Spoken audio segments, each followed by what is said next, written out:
Hello, I am Donna Rudisell from the NCDKG Awards Committee. Thank you for attending the Awards 101, submitting award-winning applications. If you'd like a copy of our presentation, notice the link at the very bottom of this slide, and beside of it is a QR code. You can scan the QR code with your telephone camera if you've got a smartphone, and you'll be able to open the presentation and follow along with us. Our awards committee consists of President Teresa. She's an ex officio member of the awards committee. I'm Donna Rudisell. I'm chairperson. I'm a member of New Chapter. Gloria Quick is a member of ADA, and Gloria is pictured at the bottom left-hand corner of this slide. In the upper right-hand corner is Elaine McCrae from Beta Delta. Below her is Michelle Weber from Gamma Beta. And below Michelle is Londa Von Weeder. Our panel representatives, we appreciate their help today, consist of Carol Bastian, New Chapter. Carol is a former Golden Key recipient. Melba Edmonston from Gamma Psi. Melba is a former Rising Star recipient. Connie Marks from Theta Chapter, who is going to speak about chapter achievement growth. Marilyn Yoder, Alpha Lambda. Her chapter is a former presidential award recipient.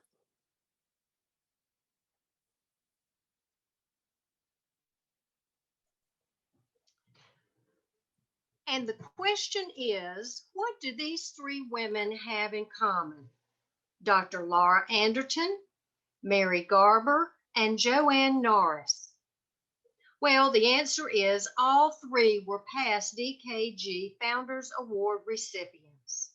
Dr. Laura Anderton was our first recipient in 1983, Mary Garber in 2001, and Joanne Norris in 2011.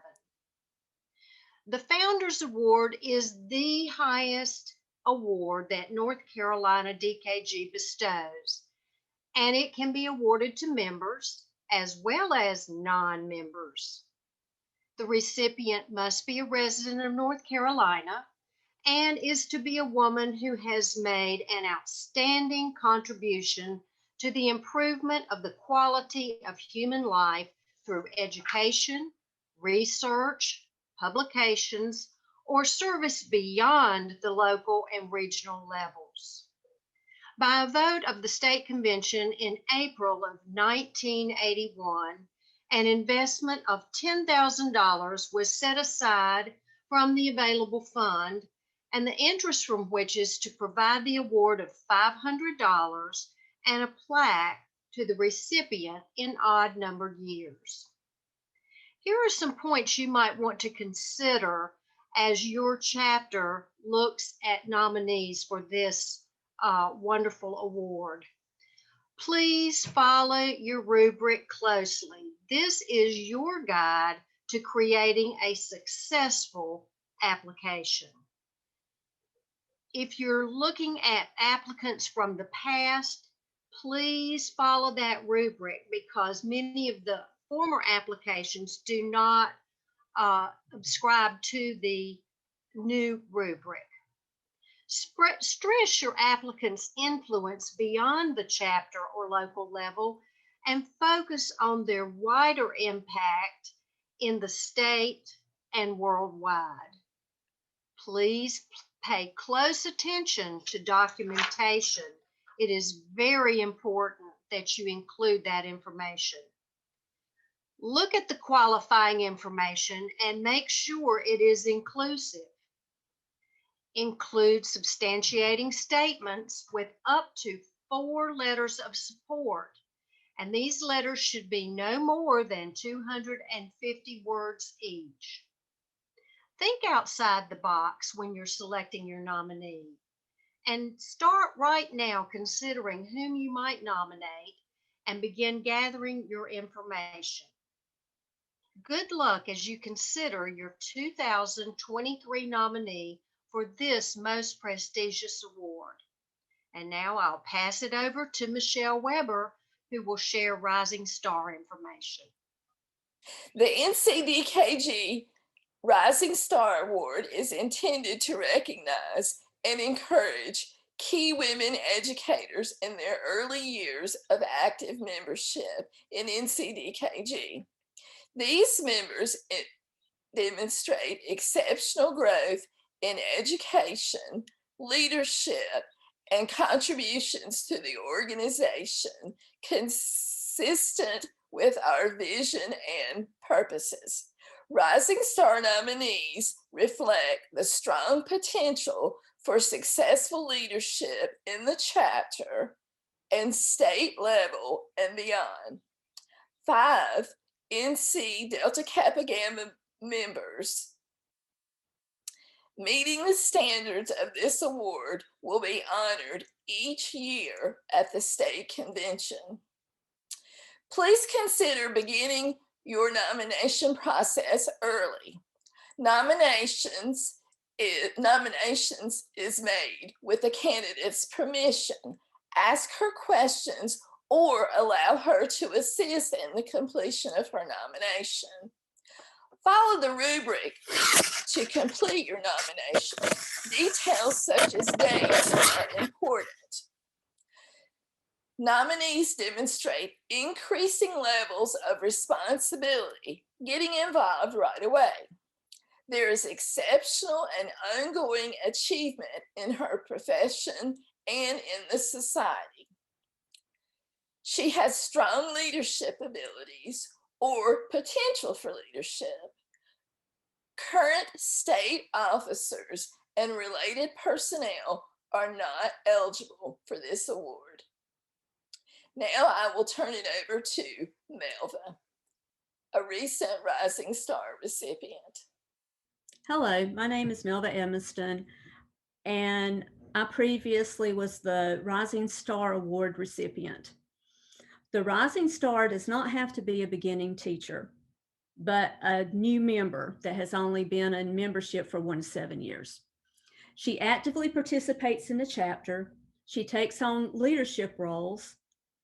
And I would like to tell you about my journey to becoming a Rising Star recipient. In 2014, I became a member of the Gamma Psi chapter.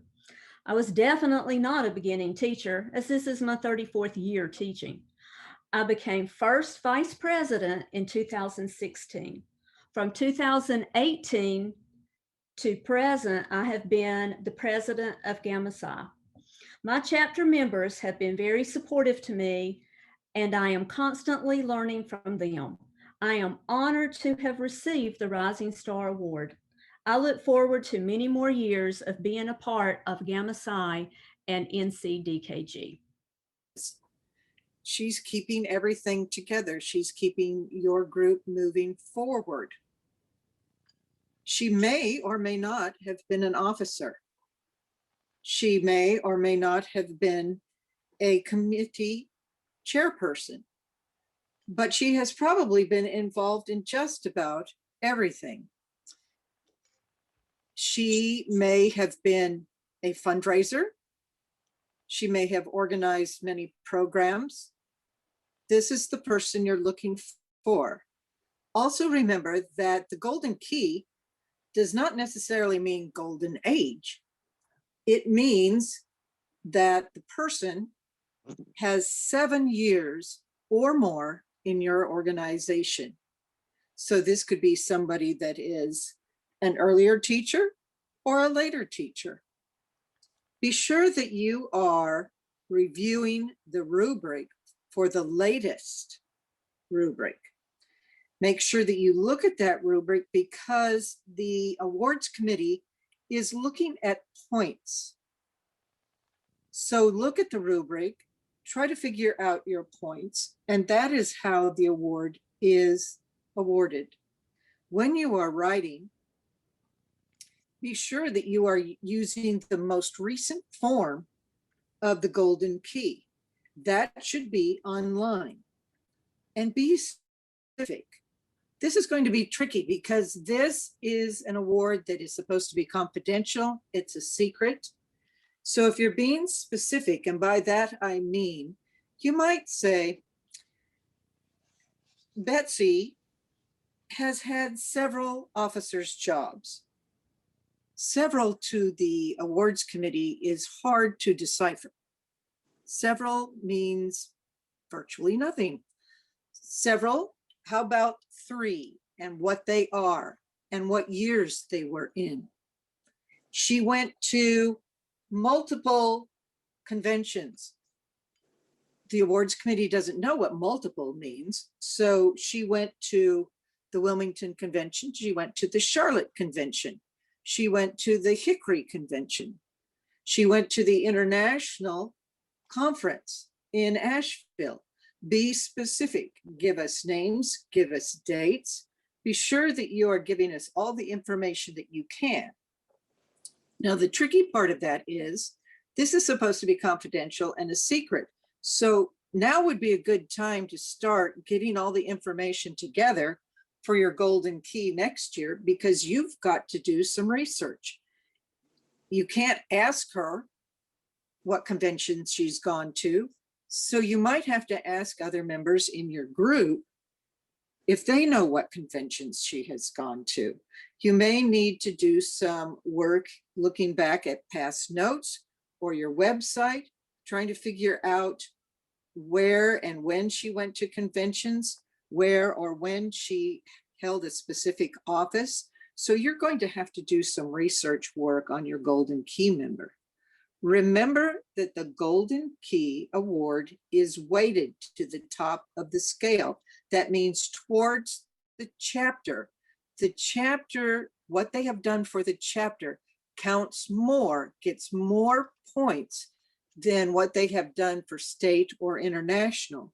So keep that in mind when you are choosing this person and looking at their information. Remember that the number 3 is the magic number.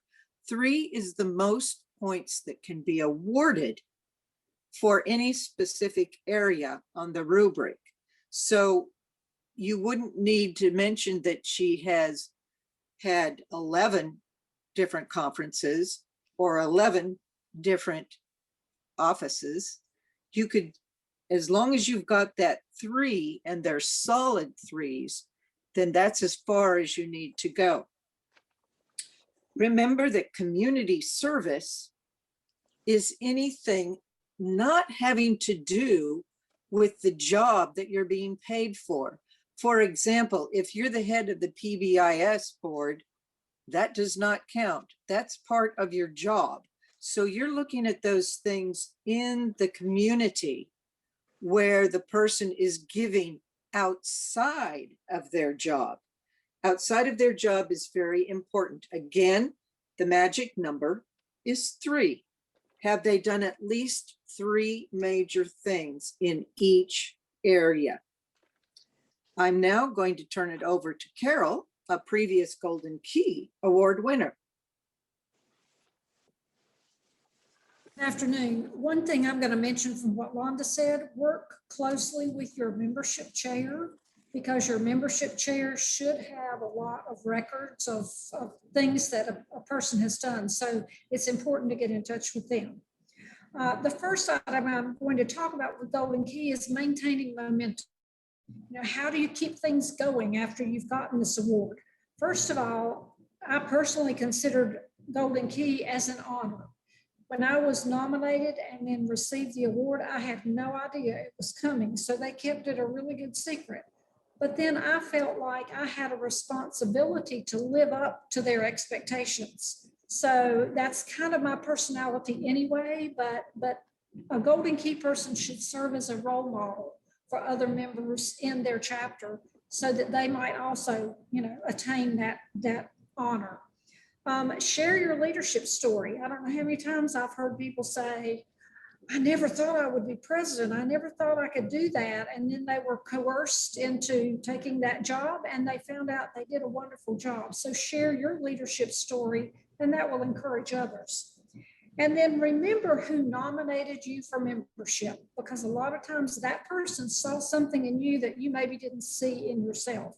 So that might help you also pinpoint some Golden Key people. Next is keeping members engaged. Again, serve as a mentor to others. And when I say a mentor, it doesn't have to be something official. And somebody says, okay, you're going to mentor this person. It might just be that you befriend someone, or, you know, you see them and they kind of sit off to the side by themselves a lot. Well, go over and sit with them and invite them to, you know, come into a conversation with you. Also, building connections. That's so important. And we all talk about Delta Kappa Gamma and networking with others. Those connections are what keep you interested in the group and interested in serving. Another thing is to encourage others to serve. Be that person who coerces them into taking a committee chair's role or an officer's role or serving on a committee, because they maybe haven't thought about doing that, but convince them, yes, you can. There's people there to help you.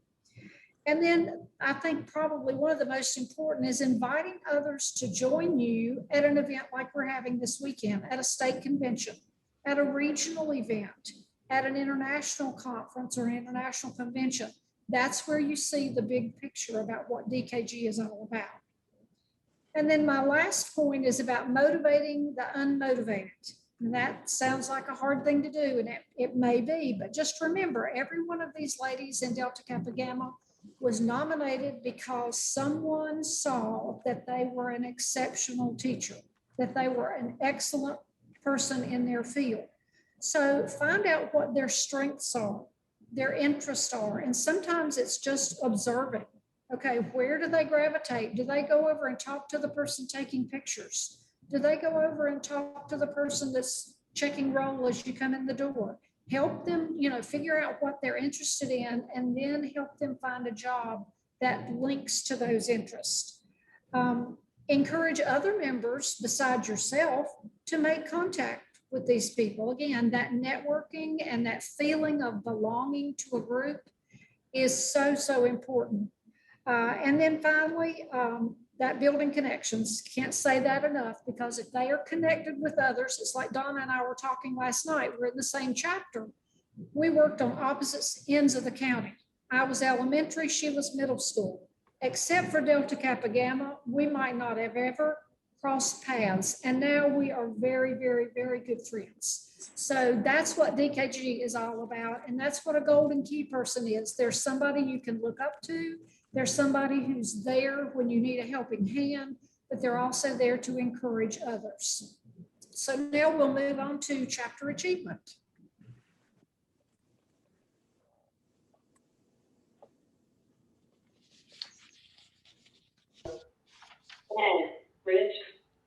Good afternoon. I'm Gloria Quick.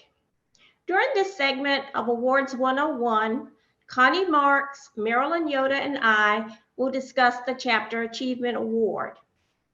The Chapter Achievement Award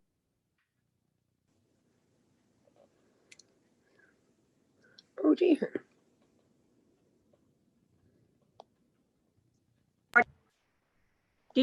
Can you hear me? Yeah. Okay. I'll start over.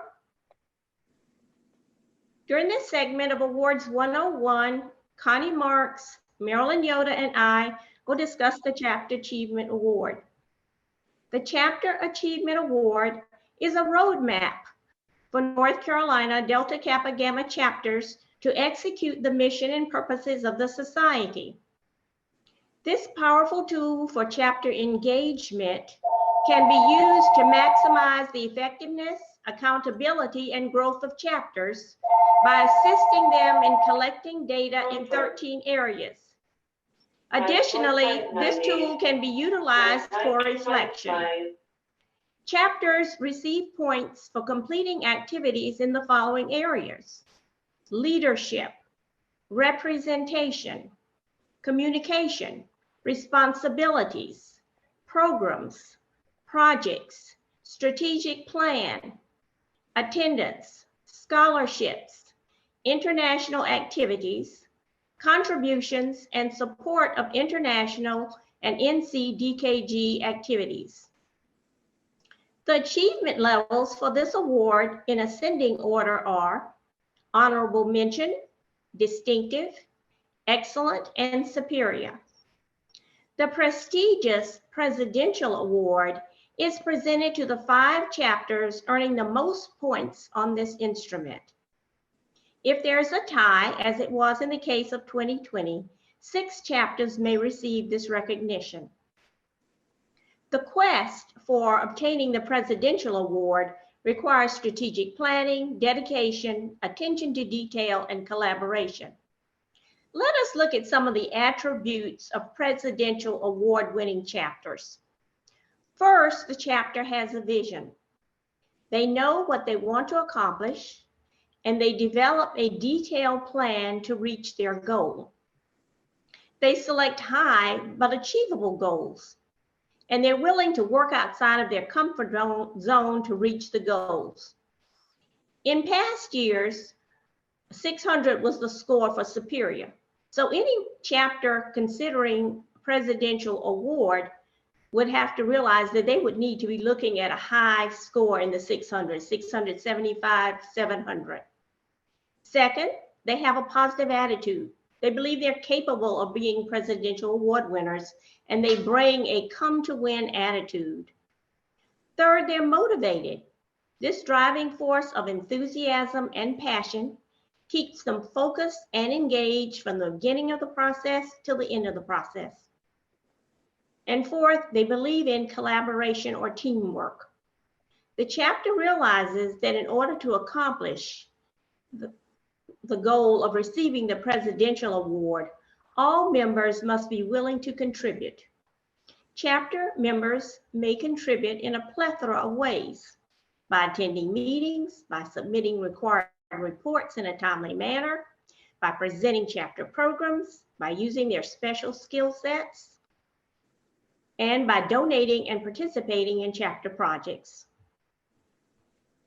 At this time, Connie Marks will share how Theta chapter used the Chapter Achievement Award to track growth. Hi, I think I was asked to be part of this panel because my chapter Theta in the last 3 years went from being a chapter which got no recognition at all for chapter achievement to this year receiving superior.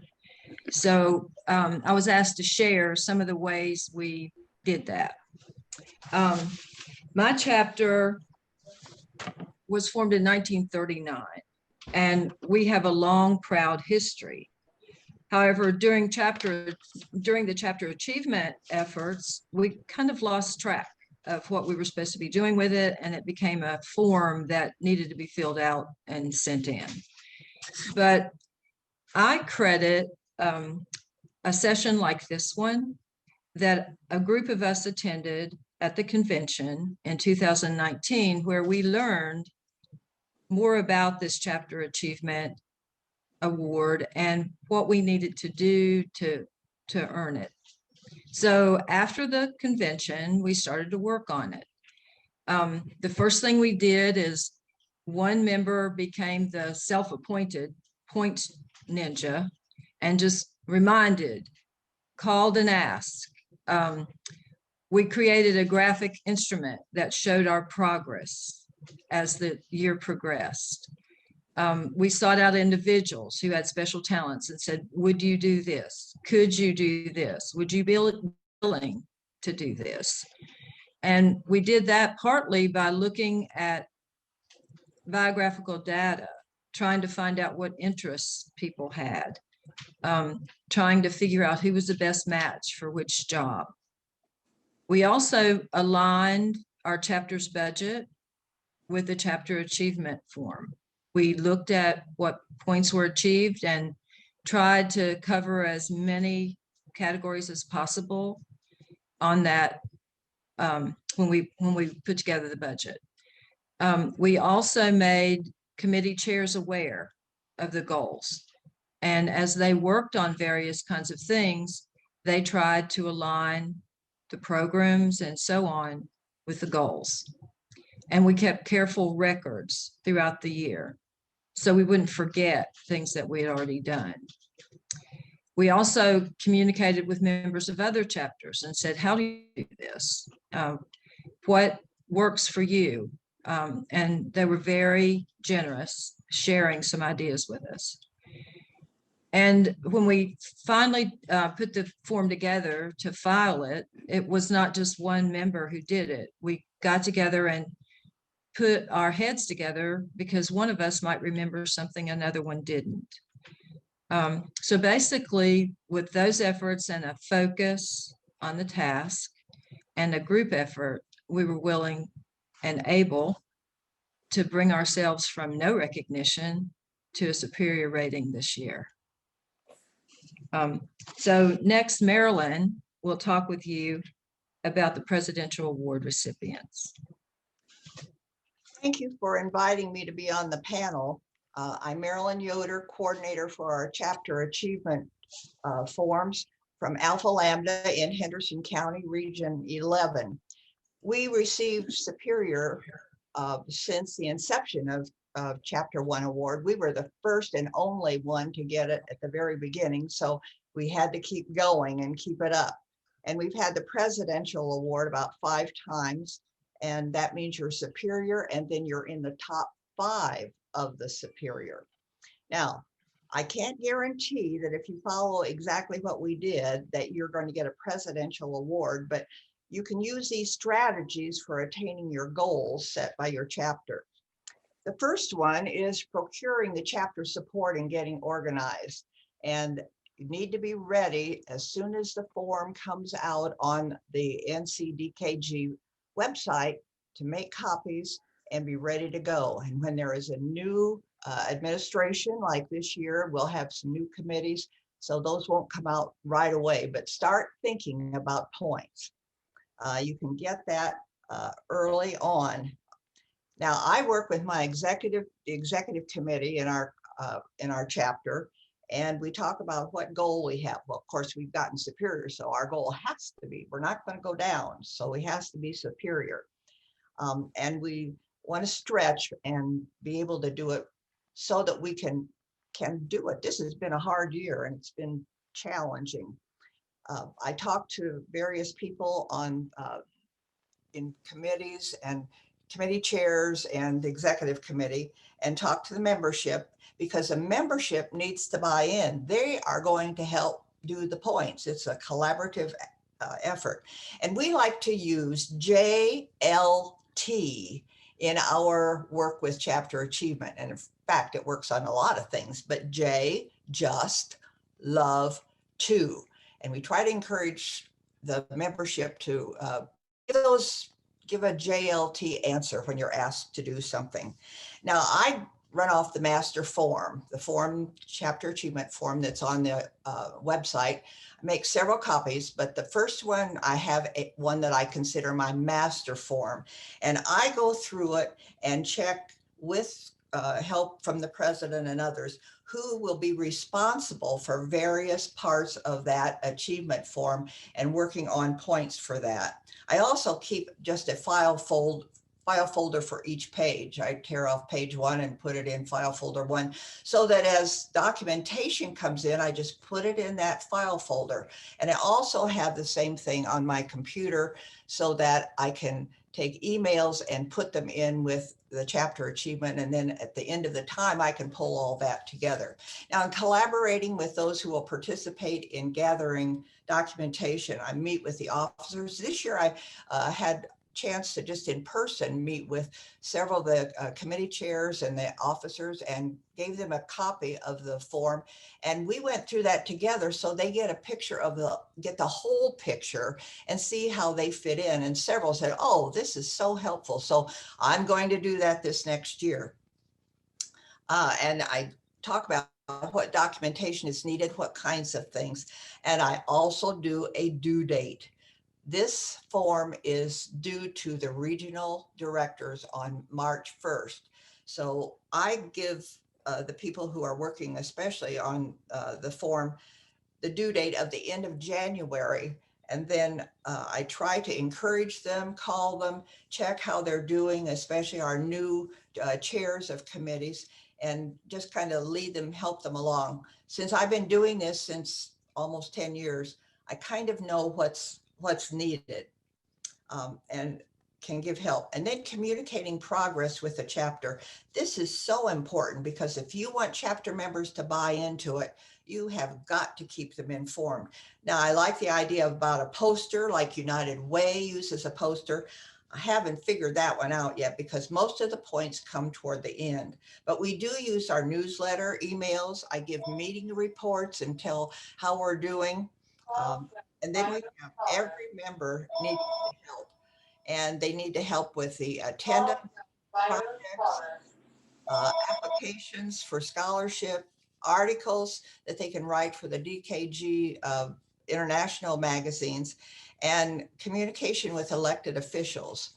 And then in gathering the documentation and filling out the chapter achievement form, that is done. The form is online, so eventually you're going to have to put that in. But like I said, I use folders and have my master form for a CA, and make sure that I have everything, and then I check it off as it comes in. And then in February, hopefully I've got everything, and I have the first 2 weeks of February where I work on putting it into the website, or the DKG website. NC DKG website. Now the form also asks for the president's signature, so you need to work that out. And then I go through and proofread it. I have others proofread it. I make hard copies, have them proofread it. We've checked it out all over the place.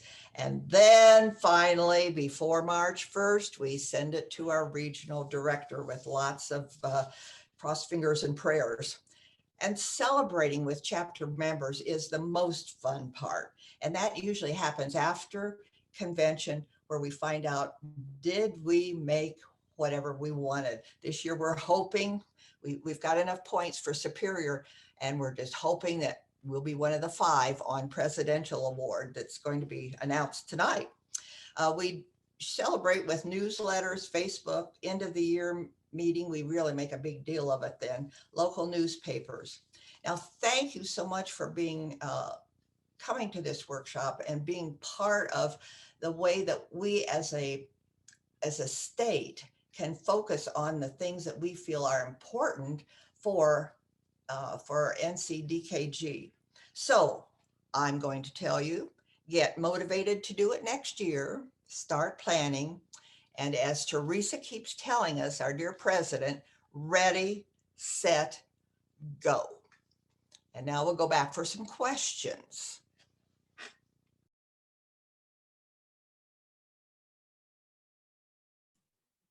Marilyn.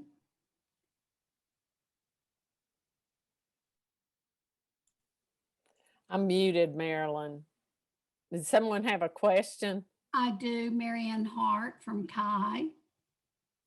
Could you share your form that you used, your checklist? And I just muted Marilyn. I should have left her unmuted.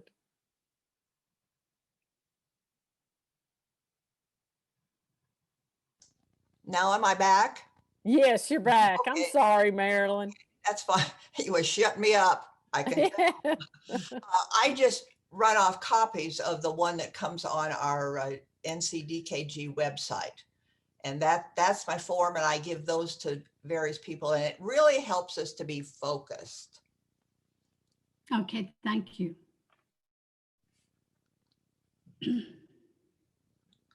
If others have questions, feel free to ask them. If there's specific ones, you can ask the person who spoke about it. While you're thinking of your questions, I did put some links up here on this page, the link to our presentation, and again with the QR code that you can scan with your phone's camera, and then the link to our rubrics that we used for scoring Golden Key, Founders Award, and Rising Star.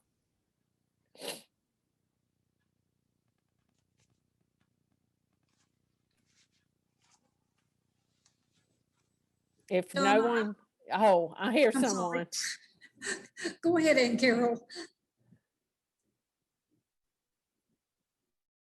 Go ahead. All right, Donna, this is Carol Boston. I was just going to share that another thing to keep in mind is don't wait till January to pull this all together. As Marilyn said, she collects this stuff all along. Our chapter uses the Google form or Google Sheets document that's on the website. And with that one, we go in and add the information as it happens. So you're not having to put it all in at the end of the year. So for instance, when we do our September meeting, we'll put in what the program was and who the presenter was, and if it was a member or a non-member or whatever, and that's already in the form, ready to go. So if you're a Google person, that document really works well because you can share it with other people in your chapter that can also enter that same information that may be gathered. Amen. Ann Carroll starts with Beta Alpha. When it comes to the award nominations, are there things that are definite no-nos, or just people tend to put in that don't contribute at all to the quality of the nomination?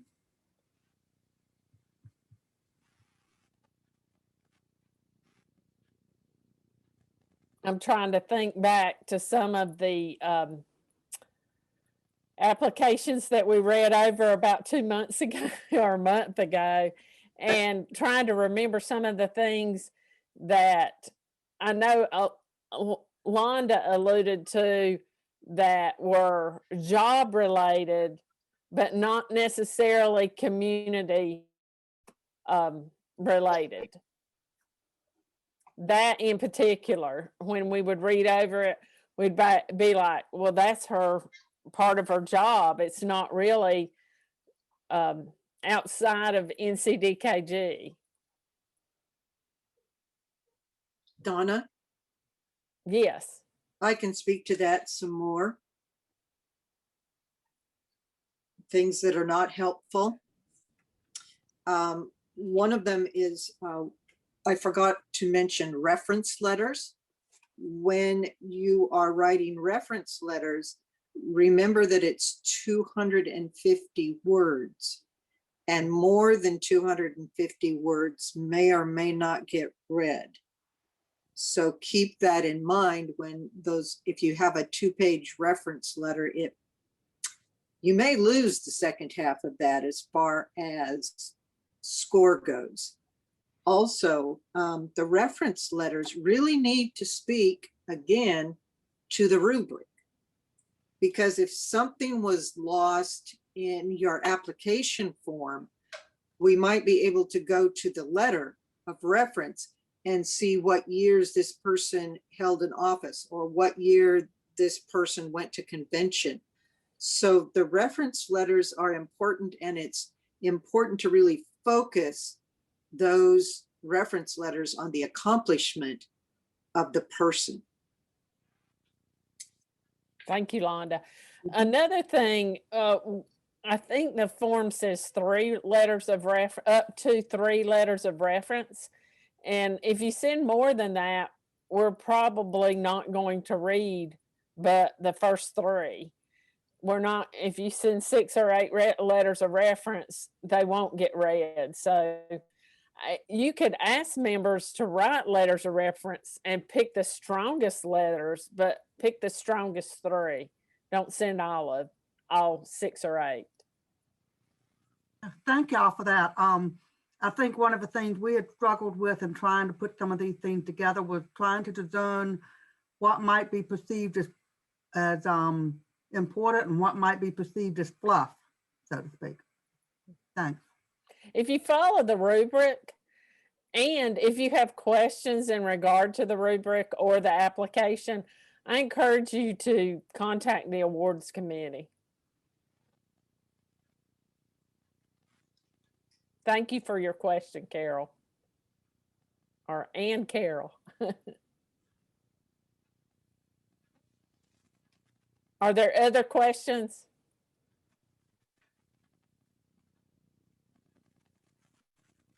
If not, I would like to say a big thank you to anyone who's listened to our presentation and to those who helped with the presentation. Our awards committee has been a phenomenal group of ladies to work with this year, and we appreciate our panel folks that contributed to the presentation. You helped enrich our presentation. Thank you. If there's not anything else, then we're going to close out. Thank you. Break.